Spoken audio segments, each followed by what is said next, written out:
The Chinese have built an alliance called the BRICS, B-R-I-C-S. You don't hear as much about it as you ought to. It started a few years ago: Brazil, Russia, India, China, and South Africa, 5 countries. A year and a half ago, 6 more joined. And 3 weeks ago, 13 more joined. The BRICS together is more than half the population of this planet. The United States is 4.5%, not 50% of this planet.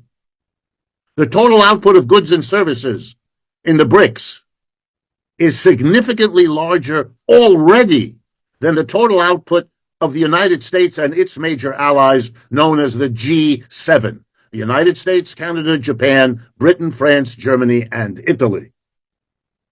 So now every country in the world, every company in the world is reassessing and redesigning its strategy for the future.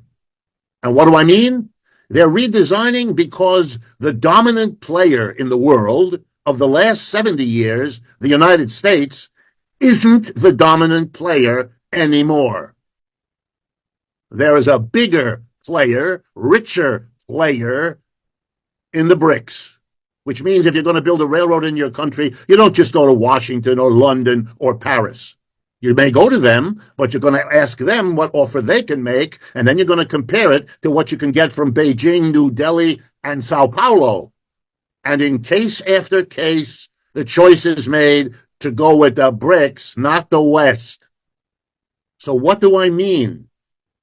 I mean to tell you all that if you ask me to tell you what is the biggest reality we now have to face, it's the end of the American empire.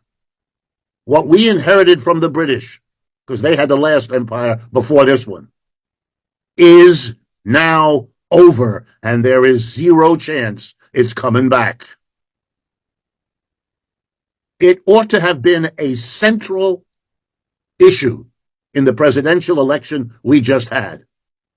Instead, the 2 candidates and their parties worked overtime to practice denial. No such a thing. The war in Ukraine, just to take one of countless examples, will show you how costly this denial is. When the war begins in February of 2022, President Biden told us, along with all of his officials, Russia would be brought to its knees. The Russian currency, the ruble, would collapse. The entire West would side with Ukraine against the Russian invasion and would defeat the Russians. None of that happened. Every part of that prediction proved false. Why? Because the way Russia was to be brought to its knees was by denying the market for Russian oil and gas, whose export the Russians depend on. It's a major industry for them. And they exported all of that energy to Western Europe. When the Western Europeans, under pressure from the United States, closed their markets to Russia, the expectation was that Russia would collapse.